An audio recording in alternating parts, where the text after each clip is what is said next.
afternoon, Southminster scholars. I want to start today with a shout out for the 2020 Southminster Community Fund campaign.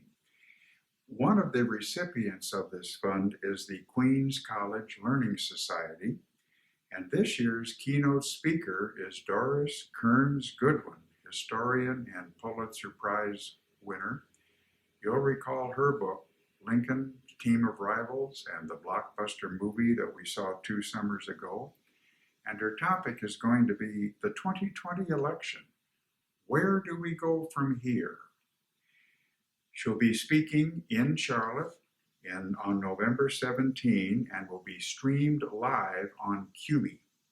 So I just wanted to let you know that. Watch for future info and mark that date down because she is a dynamite speaker. Also, this is the fund that pays for residents to remain among us should they outlive their resources. There are currently 10 of us in that predicament at an annual cost of $700,000 to Southminster. This year's campaign ends September 30, coming up fast. Contributions are tax deductible, and we are hoping for a strong finish. Come back with me now to 1839. 53 Africans have been purchased at the Havana slave market by a Cuban plantation owner. There were 2 of them, Pedro Montez and Jose Ruiz. The new owners charter a ship, the Amistad, to transport the 53 slaves down the coast of Cuba to their plantations. Remarkably, a slave named Cinque manages to free himself and a few others, and they seize control of the ship. In so doing, the captain and 2 crew members are killed. The slaves order the 2 Cubans to steer the ship toward the United States. To steer the ship to Africa, obviously, my bad. However, the 2 owners secretly sailed the ship toward the United States. Where the Cubans intended to go is not clear, but off Long Island, the ship was seized by the United States Navy. It was brought to New Haven, Connecticut, where the confusion and the complex legal brawls begin. Are the Africans slaves or free? If slaves, who owns them? And who owns the ship? Plus, should the Africans be tried for piracy and murder? Well, there was no shortage of stakeholders in this trial. The ship owners wanted the Africans tried for piracy and murder, and they wanted the ship back. The Cubans wanted the Africans as slaves, as did the Spanish government. The captain of the U.S. ship that intercepted the Amistad wanted both ships and slaves as prize money, and we are talking a lot of money here. And abolitionists in New Haven wanted the Africans freed to expose the inhumanity of slavery. Well, there will be 2 trials, 1 criminal, 1 civil, to settle the complex issues. But before it is all over, it will command the attention of presidents, monarchs, ambassadors, and the Supreme Court of the United States. I'll let Professor Linder guide us through this fascinating case, but in it, watch for the criminal trial issue and the dream legal team the abolitionists funded to defend the Africans, and the reasoning that freed them from criminal charges in the United States. Watch for the civil trials that followed as to whether the Africans should be freed or whether they were slaves, and if slaves, who owned them. Watch for the initial decision that the Navy should receive the value of the ship under the maritime salvage laws, but what about the slaves? Watch for the African dream team of lawyers arguing that they were free, and and not the property of anyone. Watch for the Cubans' argument that the Africans had been purchased where slave holding was legal and that they should be returned to their owners. Watch for the U.S. District Attorney arguing that the Africans should be placed under the control of U.S. President Martin Van Buren, and why. The secret plan. Watch for the judge's ruling, which clearly recognized the Africans' freedom. Watch for the administrations appealing that decision to the U.S. Supreme Court, and why. Watch for former President John Quincy Adams speaking on behalf of the Africans at the court. And finally, watch for the Supreme Court decision.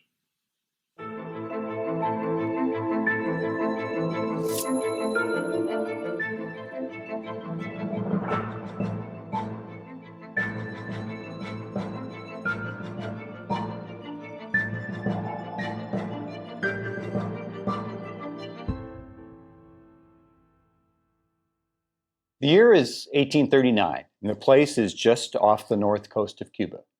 There, a schooner called the Amistad sails in the early morning darkness. On board are the ship's crew, 2 Cuban plantation owners, and 53 Africans, men, women, and children, purchased a few days earlier at a Havana slave market. The ship is bound for the plantations on the island, plantations where it seems likely the slaves will spend the rest of their lives.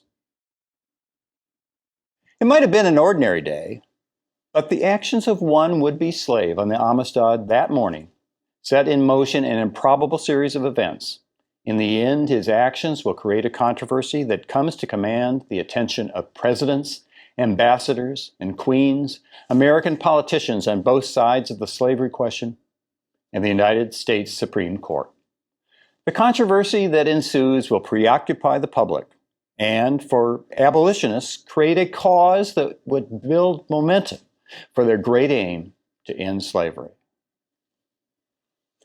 Now, the slave who gets all this started is known as Cinque, and on this morning in 1839, he uses a nail he'd hidden under his arm to pick the lock on the iron collar around his neck. After freeing himself, he turns his attention to the locks on his fellow Africans. The mutiny and melee that follows leaves the ship's captain, 3 crew members, and 1 African dead. Then the mutineers demand that one of their slave masters turn the schooner around and steer them back across the Atlantic to their African homeland. Instead, the plantation owner, Pedro Montes, tricks them. He steers east during the day, but then he turns west again at night. And for 6 weeks, the Amistad zigzags north, while conditions grow ever more desperate on the ship.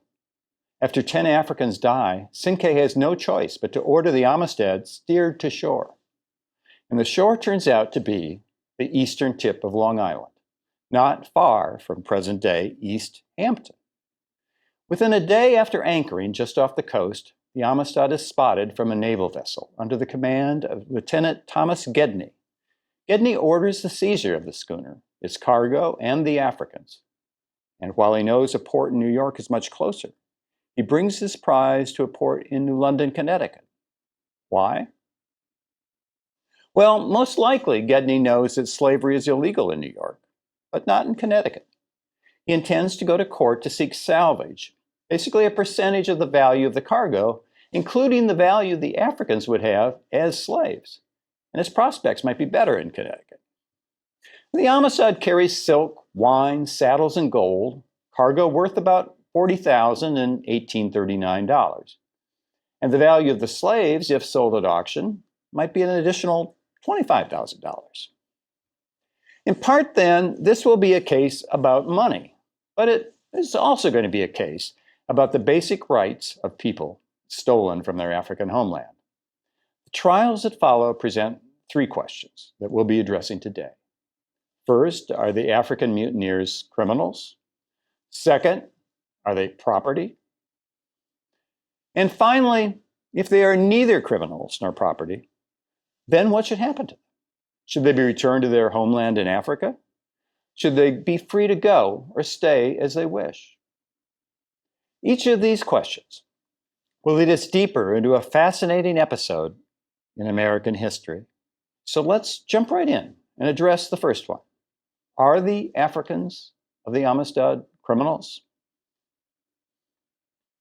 Let's begin with the basic facts. Sinkay killed the Amistad's cook with a sugarcane knife. He used the same knife to wound the ship's captain, and then other slaves finished the job by strangling him. At first blush, these actions sound a lot like murder. The slaves also tied up the two plantation owners and ordered one of them to steer the ship to Africa. Now that seems suspiciously like mutiny. So did the Africans commit a crime? No doubt the Cuban plantation owners considered themselves a victim of a crime. 3 days after the Amistad's discovery, they filed criminal charges of murder and piracy against the Africans. A reporter described a delighted Pedro Montes on the day he filed criminal charges. Montes, the reporter wrote, sat smoking his Havana on the deck of the ship with a martyr-like serenity. Meanwhile, the other slave owner, Jose Ruiz, predicted to reporters that all the slaves would be sent back to Havana. He expected the ringleaders to be executed and the rest given back to him. A hearing on the criminal charges was held in Connecticut before Judge Andrew Judson. To the Africans, everything said was incomprehensible, pure gobbledygook. Sinkay appeared calm throughout the proceeding. He didn't think things were going well, though. Every once in a while, he made a motion with his hand suggesting a hanging. This hearing, to be clear, was not a trial. Its purpose was to determine if there was a basis for going forward with the criminal trial. 3 witnesses testified, and none of them had sympathy for the Africans. The first mate of the Amistad told of hearing one of the crew members cry murder and then grabbing an oar to fight off the mutineers. Pedro Montes testified that Sinkay wounded me on the head severely with one of the sugarcane knives. Then, he said, he ran and tried to hide behind some of the barrels, wrapped in a sail. But it didn't work. Sinkay found him and was about to kill him when another one of the Africans talked him out of it. Now, this testimony was enough for Judge Judson. He ordered the Africans to stand trial for the crimes of murder and piracy. Until then, they were to be housed in the county jail in New Haven. The arrival of the Africans in New Haven sparked excitement. Thousands of curious people visited the jail each day and paid 1 shilling, about 12 cents, to take a look at them. Things were pretty loose. The sheriff took 4 of the African children, who ranged in ages from about 10 to 12, on wagon rides. The adults were allowed to exercise on the town green. There they cavorted, did somersaults, and performed acrobatic leaps that surprised the locals. That sort of exuberance must have been an uncommon thing among 19th century residents of Connecticut. New England abolitionists saw the arrival of the Africans more as an opportunity than a curiosity. Abolitionist leader Lewis Tappan, a key figure in the Amistad trial, described the capture of the Africans as a providential occurrence that could touch the heart of the nation through the power of sympathy. The abolitionist publication The Emancipator declared that God ordered the Amistad to our shores to hasten the overthrow of slavery. Here was a chance to expose the inhumanity of slavery, and abolitionists meant to take advantage of it. Tappan and the other abolitionists formed a committee to defend the Africans. They hired Roger Baldwin to represent them, and he turned out to be a good choice. But Baldwin faced an obvious problem. The Africans understood scarcely a word of English, and Baldwin knew not a word of Mende, the language of most of the Africans, a language spoken now in parts of what is the nation of Sierra Leone. But New Haven, conveniently, was the home of Yale. Baldwin rounded up a Yale professor of linguistics and an African interpreter to help with his mission. Through his interpreters, Baldwin learned that the Africans actually came from 6 different tribes and spoke several different languages. They had only been in Cuba a short time before their sale in an Havana slave market. They and over 300 other Africans had made the 2-month middle passage to Cuba on a slave ship. The fact that the slaves had recently come from Africa and were not longtime Cuban slaves was hugely important to this case. Why? Well, because an 1817 treaty between Great Britain and Spain prohibited new African slave traffic. The treaty declared free all Africans newly imported into any Spanish port, and Cuba at this time, of course, was a possession of Spain. Only those slaves that had been imported before 1817 or born to slaves in Spanish possessions could continue to be bought and sold. The documents that were issued at the Havana slave market declared that all the Amistad slaves were either born in Cuba or were longtime residents of Cuba. If that were true, it would make them lawful slaves. But the documents were patently fraudulent. The simple fact that the slaves could barely understand a word of Spanish made the fraud plain. And banging home the reality of this fraud became the core of Baldwin's defense strategy. The Cubans, the Spanish, and the United States government took different positions. Their argument, stripped down, came to basically this: the judiciary has no business looking into whether there was a fraud. Courts should not look behind the documents. The documents, or passports as they were called, indicate that each one of these was a legal slave and that each passport lists a Spanish name. And that's good enough for us. The United States, through its attorneys, argued that the court must accept these documents at face value as a way of showing respect to a foreign government, or at least as a way of showing respect for the President of the United States, who was concerned about keeping good relations with Spain and other countries. In September, the Africans were taken in canal boats down the Connecticut River to Hartford, where 2 federal judges and a grand jury were waiting for them. Lawyers, reporters, and interested visitors filled every hotel room in town. People picnicked in the courthouse yard, and vendors hawked engravings of the Amistad. Inside the courthouse, the grand jury had the job of considering whether or not to indict the Africans. If they did, then a criminal trial would follow. Meanwhile, a civil proceeding, raising the issue of whether the Amistad Africans were property, proceeded simultaneously in a different courtroom. For now, let's focus on the criminal matter. The grand jury reviewed the previous testimony of the plantation owners and the cabin boy. From time to time, they shuffled into the courtroom where the civil proceeding was underway to ask Circuit Judge Smith Thompson for guidance. And what Thompson told the grand jurors was this: it's up to you to figure out whether what happened on the Amistad was a crime. The only thing that I can advise you about is jurisdiction.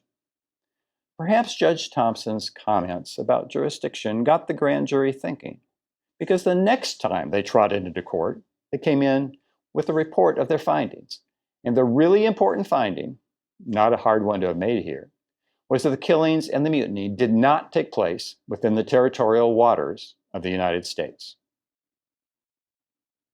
And with that, Judge Thompson had what he needed to dispose of the criminal charges. He announced that the court lacked jurisdiction to hear any criminal charges. The crimes, if there were any, were committed against Spanish citizens on a Spanish boat in Spanish waters. Jurisdiction to hear a criminal case could only rest in Spain or in her possessions. There would be no prosecution in his or any U.S. courtroom. Let's count that ruling as half a victory. But Judge Thompson did not do what the abolitionists and the Africans' lawyers most wanted him to do. He refused to issue a writ ordering the immediate release of any of the Africans of the Amistad. Although declining to order their release, the judge made it clear he would have liked to. He said, however abhorrent it may be to our feelings, however desirable that every human being should be set at liberty, we cannot be governed by our feelings, but only by the law. The law convinced him that the district court had the right to keep the Africans in custody, at least until it could decide whether anyone held a property interest in the slaves. In the civil trial, Amistad Committee lawyers argued that the Africans were no one's property and were, therefore, entitled to their freedom. Lawyers for the Cubans insisted that the Africans were slaves lawfully purchased in a nation where slaveholding was legal. They should be returned to them as their property. The lawyer for Lieutenant Gedney, the commander of the ship whose crew boarded and then seized the Amistad, argued that his client was entitled to receive salvage, that is, a percentage of the value of the Amistad and its cargo, including their fair market value of slaves. U.S. District Attorney William Holabird, pointing to a 1795 treaty, contended that the Africans should have been placed under the control of President Van Buren. Let the president decide what to do with them, he said. Now, this seems like a holy mess, or at least a real legal knot. We have many different claims made by different lawyers as to how the Africans should be treated. Van Buren hoped the judge would agree to turn over the Africans to the executive branch. In anticipation, he issued a secret and controversial, shocking even, some might say, order to the U.S. Marshal in Connecticut. The order was meant to be carried out the minute the judge handed down a decision granting custody to the president. Under the plan, the marshal was to rush all the Africans out of the courthouse and load them into a waiting ship called the U.S. Grampus. The Grampus then would set sail immediately for Cuba, before the lawyers for the Africans had a chance to file an appeal. For President Van Buren, a pragmatic politician, the Africans were just pawns in a chess game, pawns that he was willing to sacrifice for what he saw as the larger benefit of maintaining good relations with Spain. This was not a matter of conscience, it was a matter of state. The New Haven courthouse was packed on January 11th, 1840. Yale students lucky enough to get seats refused to leave the courtroom, even during the long recesses, for fear of losing their places. Nearly a dozen lawyers representing the Africans, the Spaniards, the salvage claimants, the U.S. government, all huddled at their desks. Roger Baldwin won cheers from a mostly pro-African crowd for his eloquent defense of liberty. A parade of abolitionist witnesses offered evidence of the Africans' non-Cuban origins. One witness testified that Ruiz, back in Cuba now by the time of trial, even admitted that the captives were not legal slaves. Baldwin also introduced the deposition of Dr. Richard Madden, the British anti-slavery commissioner in Cuba. More than any English-speaking person alive, he knew how the Cuban slave trade really worked, and it was not a pretty picture. Madden described how Cuban authorities winked at the slave trade in return for $10 or $15 a slave, how they issued fraudulent documents, and how they would, without any hesitation, kill many of the Amistad's Africans should they be returned to Cuba. Sinkay testified, through an interpreter, wrapped in a blanket on the witness stand. He told what happened to him during the 5 months, beginning with his being kidnapped while working on a road near the African home of his wife and 3 children, and ending with his capture on Long Island. He sat on the courtroom floor to demonstrate how he was manacled, hands and feet together, on the Middle Passage voyage. Mixed with this dramatic testimony were arguments and testimony that only an admiralty lawyer could enjoy. The trial would decide not only the fate of the Africans, but of the Amistad and its cargo as well. 2 days later, Judge Judson announced his decision. If he looked out the courthouse window, he could have seen the Grampus anchored in the harbor, ready to bring the Africans to a not very happy end in Cuba, if only he gave the word. But he didn't. Judson began with the salvage claims. He ruled that Gedney rendered a valuable service in seizing the Amistad and preventing the likely loss of its remaining cargo. He awarded the lieutenant 1/3 of the value of the ship and its non-human cargo. The ship and its cargo, subject to the salvage lien, would be restored to the Spanish government. But, Judson ruled, there would be no salvage right in the Africans. They were no one's property. The Africans were born free and by law still were free. They would not be returned to Cuba to stand trial as accused murderers and pirates, They had been kidnapped in violation of international law. They had every right to mutiny and to attempt to win back their liberty. The judge ordered that they be transported back to Africa, not Cuba. Judson ended his opinion with the words, Cinque and Grabo shall not sigh for Africa in vain. Bloody as may be their hands, they shall yet embrace their kindred. The Grampus sailed out of New Haven, harbor without the Africans, making Van Buren, one would guess, grumpy. For the abolitionists, though, it was a happy day. Tappan hurried to the New Haven jail to tell the Africans the news. And upon hearing Tappan's words, the Africans fell on their knees before him. They leaped and they shouted in joy. But the Amistad case was not over yet. The Van Buren administration appealed, first to the Circuit Court and then to the United States Supreme Court. The Supreme Court, where 5 of the 9 justices either owned or had once owned slaves. Lewis Tappan visited the former president and then Congressman, John Quincy Adams. Adams was 74 years old and 3 decades removed from his last argument in court. Nonetheless, Tappan asked Old Man Eloquent, as Adams was called, to join Roger Baldwin in arguing the Africans' case in Washington. The former president said that he would. On February 22, 1841, arguments began in the Supreme Court's crowded chamber in the U.S. Capitol. Attorney General Henry Gilpin argued for the government. He told the court that it should not go behind the Amistad's paper and make inquiry into their accuracy. They should instead accept them on their face in order to show proper respect for another sovereign nation. And that means, of course, the Africans should be returned to Cuba. Roger Baldwin argued next for the Africans.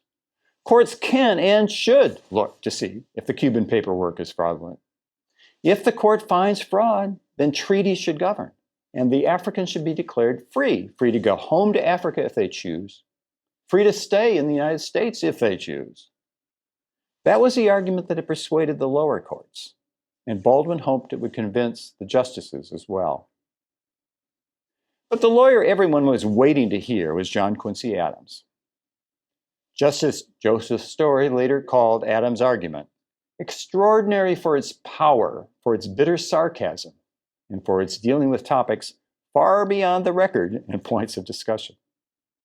It was at times eloquent, it was at times a harangue, and at times it resembled a lecture on political science. Adams argued that if the president had the power to send the Africans to Cuba, he would equally have the power to seize any 40 Americans and then send them overseas for trial.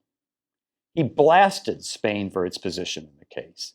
He said Spain asked the president to, quote, first turn man robber, next turn jailer, and lastly turn catchpole and convey them to Havana to appease the vengeance of the African slave traders. Adams also let Van Buren have it for ordering a vessel to New Haven harbor. He asked, was ever such a scene of trickery enacted by the ruler of a great, magnanimous, and Christian nation? As Adams saw it, this was a simple case. He told the court, the moment you come to the Declaration of Independence, that every man has a right to life and liberty, and an inalienable right, this case is decided. 2 weeks later, the Supreme Court announced its decision. It rested on the arguments of Roger Baldwin. As for the arguments of John Quincy Adams, the court called them, quote, interesting. Justice Story wrote the opinion. The would-be slaves of the Amistad were kidnapped Africans who, by the laws of Spain itself, were entitled to their freedom. They were not criminals. The ultimate right of human beings in extreme cases is to apply force against ruinous injustice. So the Africans could stay or they could return to Africa. It was up to them. But which would it be? For the most part, the abolitionists hoped the Africans would choose to stay in the United States, where they could continue to remind people of the evil of slavery. Lewis Tappan moved the Africans to Farmington, Connecticut. There, for the next 8 months, they received about 6 hours of instruction and tended a garden of corn, potatoes, beets, and onions. In addition, they traveled as a sort of pro-abolition vaudeville team around New England.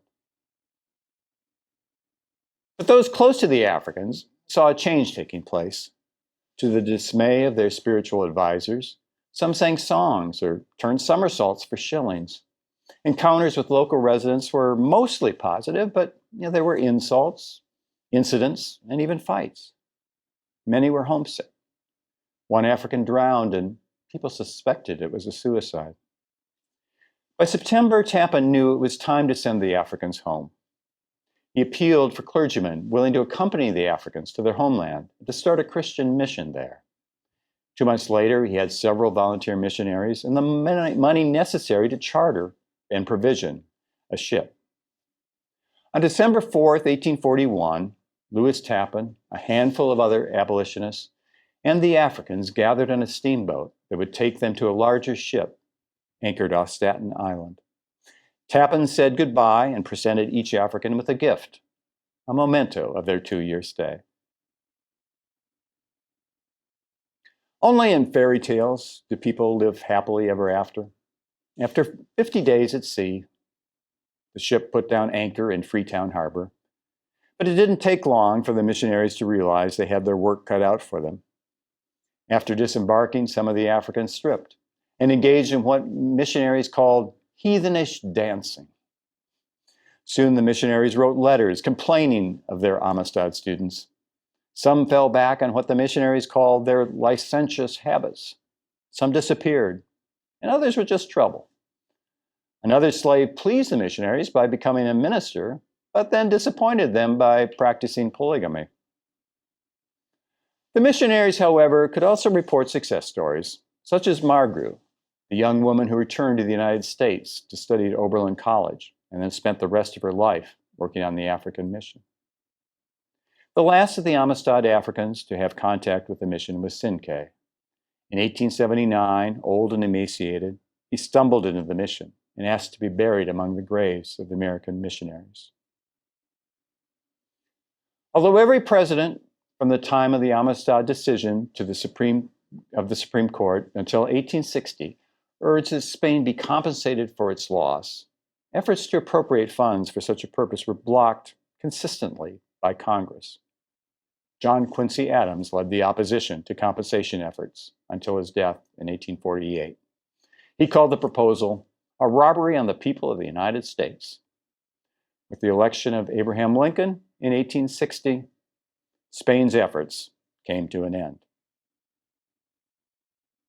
Lewis Tappan, by the way, in his day job, established the nation's first credit rating agency. Today, the company he founded is called Dun & Bradstreet. There's a reason Steven Spielberg chose to tell the Amistad story in movie form. It's a powerful story, a story that touches hearts and puts a human face on slavery. A story with heroes ranging from Sinkay and the Africans to the abolitionists of the Amistad Committee, to lawyers such as Roger Baldwin and John Quincy Adams. And unlike so many court battles in the 19th century involving the issue of race, justice, at least in rough form, prevailed. Except for one justice on the Supreme Court, every judge who considered the Amistad case sided with the Africans. Many of these judges were supporters of slavery, but the fate of slavery in the United States was not at stake in this case. The lawyers for the Africans, with the exception of John Quincy Adams, avoided directly attacking the institution of slavery. And in fact, the importation of new slaves into the United States had been illegal for more than 3 decades when the Amistad arrived on Long Island. Justice, natural human sympathies, and the law all pushed in the same direction in this case, and that was enough for the judges. The Amistad Trials considered a unique set of facts. It was a complex case involving complicated legal questions. The Supreme Court's decision in the case set no far-reaching precedent. A decade and a half after it decided the Amistad case, the Supreme Court announced its infamous Dred Scott decision, denying Congress the power to prohibit slavery in the territories in concluding that slaves and former slaves could not even be citizens within the meaning of our Constitution. But the trials and the Amistad decision did serve to educate the public. In the end, the Amistad case helped turn public opinion, at least in the North, against slavery. The U.S. Supreme Court did right by the Africans in this case because the issue did not involve slavery within the United States. But 15 years later, these same judges in the Dred Scott case would argue slavery was legal within the U.S., and even more, that Congress could not legislate against it anywhere within the U.S. That decision drove a death nail into any possible political compromise which would satisfy either North or South. The decision instead would be determined by battle, a sad throwback to the medieval trials by combat. On a brighter side, did you notice how Cinque stuck with the missionaries in Africa? And how Margru returned to the U.S. and attended Oberlin College? That has to be one of the many feathers in Oberlin's hat, and an amazing achievement for a Black woman in America in 1846. But back to the Amistad Trials. They did help to educate the American public, and in the end, helped turn public opinion in the North resolutely against slavery. And perhaps that was the greatest lesson. Well, comments, observations on QB, run me down. Next week, the Dakota Conflict Trials and the hanging of 38 Sioux Indians in 1862, the largest public execution in this country. And as always, thanks for coming.